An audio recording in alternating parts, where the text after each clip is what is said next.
दोस्तों नमस्कार। दोस्तों आपने कहीं से होम लोन लिया है और अब जहां से आपने होम लोन लिया था उसने लोन सस्ता कर दिया है।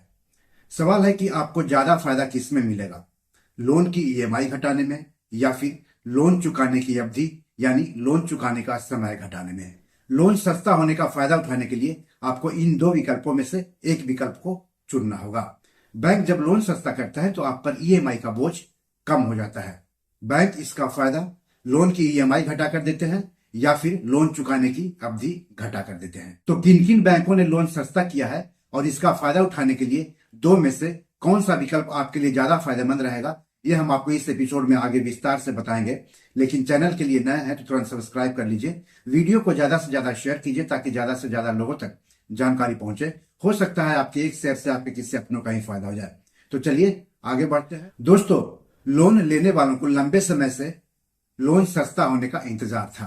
इंतजार खत्म हुआ। करीब 5 साल बाद देश के केंद्रीय बैंक भारतीय रिजर्व बैंक ने 7 फरवरी 2025 को रेपो रेट 0.25% घटा दिया। रेपो रेट में इस कटौती के बाद लोन लेने वालों ने बड़ी राहत की सांस ली। अब बैंक भी लोन सस्ता करके लोन ग्राहकों को राहत दे रहे हैं। पहले आपको बताते चले कि रेट में कटौती के बाद किन किन बैंकों ने लोन सस्ता किया है। उसके बाद बताएंगे कि अगर आपके बैंक ने आपका भी लोन सस्ता कर दिया है तो आपको क्या करना चाहिए। लोन की ईएमआई घटानी चाहिए या फिर लोन चुकाने की अवधि में कमी करनी चाहिए। तो दोस्तों, Canara bank, Punjab national bank, union bank, bank of Baroda समेत कुछ और बैंकों ने रेपो लिंक्ड उधार दरों यानी RLLR में कटौती कर दी है। इससे RLLR पर होम लोन या दूसरे लोन लेने वालों की ईएमआई घट जाएगी और उनको बड़ी राहत मिलेगी। तो किन बैंकों ने अपना RLLR कितना घटाया है और कब से लागू होगा, ये सब जान लेते हैं। केनरा बैंक 9.25% से घटाकर 9% कर दिया है। 12 फरवरी से नई दरें लागू है। बैंक ऑफ इंडिया ने 9.35 से घटाकर 9.10% कर दिया है, जो कि 7 फरवरी से लागू है। यूनियन बैंक ऑफ इंडिया ने 9.25% से घटाकर 9% RLLR कर दिया है, जो कि 11 फरवरी से लागू है। इंडियन ओवरसीज बैंक यानी आईओबी ने RLLR 9.35% से घटाकर 9.10% कर दिया है, जो कि 11 फरवरी से लागू है। ये जो मैंने आंकड़े लिए हैं वह संबंधित बैंक की वेबसाइट से लिए गए हैं और 12 फरवरी 2025 तक की स्थिति के हिसाब से है। बैंक इन दरों में बदलाव भी कर सकते हैं। तो अंतिम जानकारी के लिए आप अपनी अपनी बैंकों से जाकर पता करें या बैंक की वेबसाइट पर जाकर देखें। दोस्तों, आप सोच रहे होंगे कि RLLR यानी रेपो लिंक्ड लेंडिंग रेट्स आखिर होता क्या है। रेपो लिंक्ड लेंडिंग रेट यानी RLLR वह ब्याज दर है जिस पर बैंक ग्राहकों को पैसे उधार देते हैं। यह भारतीय रिजर्व बैंक यानी RBI द्वारा निर्धारित रेपो दर पर आधारित होता है। रेपो लिंक्ड लेंडिंग रेट वह शब्द है जिसका उपयोग तब किया जाता है जब यह ब्याज दर रेपो दर से जुड़ी होती है। अक्टूबर 2019 के RBI सर्कुलर में बैंकों को अपने खुदरा कर्जों को बाहरी बेंचमार्क लेंडिंग दरों यानी EBLR से जोड़ने का आदेश दिया गया है। इसकी वजह से रेपो दर ज्यादातर बैंकों के लिए बेंचमार्क बन गई है। यदि कोई ग्राहक RLLR ब्याज दर चुनता है तो उसकी ब्याज दरें रेपो दर में होने वाले बदलाव के अनुसार उतार चढ़ाव करेंगी। अधिकांश होम लोन उधारकर्ता फ्लोटिंग रेट होम लोन चुनते हैं, इसलिए उनके लोन RLLR से जुड़े होते हैं।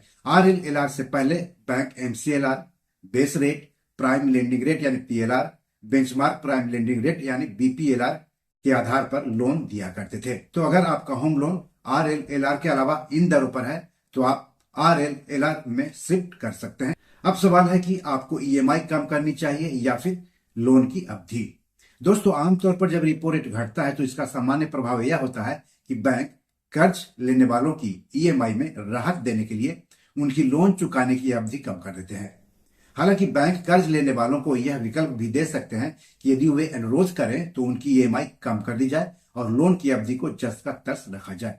सवाल है कि ऐसे में आपको क्या करना चाहिए, ईएमआई घटाना चाहिए या फिर लोन की अवधि घटाना चाहिए। इसका सीधा जवाब है कि लोन की अवधि कम करने या ईएमआई घटाने का फैसला पूरी तरह से आपकी वित्तीय स्थिति पर निर्भर होना चाहिए। अगर आपके पास पैसों की किल्लत है तो ईएमआई घटवा लें, अगर नहीं है तो लोन की अवधि कम करने के डिफॉल्ट विकल्प को अपनाएं। यदि आप ईएमआई घटवाते हैं तो आपको लोन की कुल अवधि बढ़ानी होगी, जिससे कुल ब्याज भुगतान अधिक हो जाएगा। नया लोन लेने वाले को अब क्या करना चाहिए वो भी जानिए। नए लोन लेने वालों के मामले में कर्ज देने वाले बैंक दर में कटौती का फायदा दे सकते भी हैं और नहीं भी दे सकते हैं। भले ही रेपो रेट घट गया हो, कुछ लेंडर्स स्प्रेड बढ़ाकर होम लोन की ब्याज दर को पहले जैसा रख सकते हैं। अगर नए कर्ज लेने वालों के लिए दरें घटती है तो उन्हें कम लागत का लाभ मिलने के साथ साथ अधिक लोन राशि के लिए भी पात्रता मिल सकती है। ऐसे लोन लेने वालों को यानी नए कर्जदारों को चाहिए कि वे अलग अलग लेंडर्स की दरों की तुलना करके ही फैसला लें। अपने क्रेडिट स्कोर का भी ध्यान रखें। कम ब्याज दरों पर होम लोन की तलाश करें ताकि लोन अवधि के दौरान ब्याज दरों पर काफी बचत की जा सके। कुछ लोगों ने MCLR पर लोन ले रखा है, उनके लिए सबसे सही विकल्प क्या हो सकता है, यह भी जान लीजिए। जिन मौजूदा कर्जदारों के होम लोन अभी भी MCLR से जुड़े हुए हैं, वो रेपो रेट से जुड़े लोन में शिफ्ट कर ले। कर्जदारों को अपनी लोन अवधि और कुल ब्याज लागत जल्दी कम करने के लिए नियमित अंतराल पर प्रीपेमेंट जारी रखना चाहिए। प्रीपेमेंट क्या होता है? आप रेगुलर EMI देते हैं, एक निश्चित रकम रहती है। अगर आपके पास ज्यादा पैसे बचते हैं तो आप अतिरिक्त पैसे दे करके EMI का बोझ कम कर सकते हैं। मान लिया कि 20,000 रुपया बच गया आपके पास, 40,000 रुपया बच गया आपके पास, 50,000 रुपया बच गया आपके पास, तो प्रीपेमेंट करके लोन घटा ले तो आपके लिए फायदेमंद रहेगा। अब सवाल है कि बैंक अगर लोन 0.25% सस्ता करते हैं तो ग्राहक को कितना फायदा होगा। हर होम लोन लेने वाले ग्राहक के लिए सटीक बचत उनके मौजूदा बकाया प्रिंसिपल अमाउंट और ब्याज दर पर निर्भर करेगी। अगर बैंक लोन 0.25% सस्ता करता है तो लोन लेने वालों को कितना फायदा होगा, ये एक उदाहरण से समझते हैं। मान लिया कि आपने 20 साल के लिए 50 लाख रुपए का लोन लिया और जो ब्याज दर है वह 8.50% हर साल है, तो ऐसे में आपकी EMI बनेगी 43,391 रुपया हर महीने। अगर लोन की दरें 0.25% कम कर दी जाती है, यानी अगर आपका ब्याज दर 8.50% से घटकर 8.25% हो जाती है, तो ऐसे में आपकी EMI बनेगी 42,603 रुपये। तो इस तरह से हर महीने आपकी बचत होगी 788 रुपये और हर साल आपकी बचत होगी 9,456 रुपये।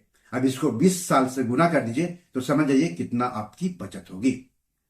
यह जो गणना की गई है वह रेपो रेट में 0.25% की कटौती को आधार मानकर की गई है। तो बी योर मनी मैनेजर में आज इतना है। क्या आपने भी होम लोन ले रखा है और लोन देने वाले आपके बैंक ने लोन सस्ता कर दिया है, तो क्या आप EMI घटाएंगे या फिर लोन चुकाने की अवधि घटाएंगे, और ऐसा क्यों करेंगे? कमेंट बॉक्स में जाकर हमें जरूर बताइए। एपिसोड कैसा लगा इसके बारे में भी लिखिएगा। इस एपिसोड या पैसे से जुड़े कोई सवाल हो तो जरूर पूछिएगा। आगे किस टॉपिक पर वीडियो चाहते हैं हमें बताएंगे तो अच्छा रहेगा। धन्यवाद, नमस्कार।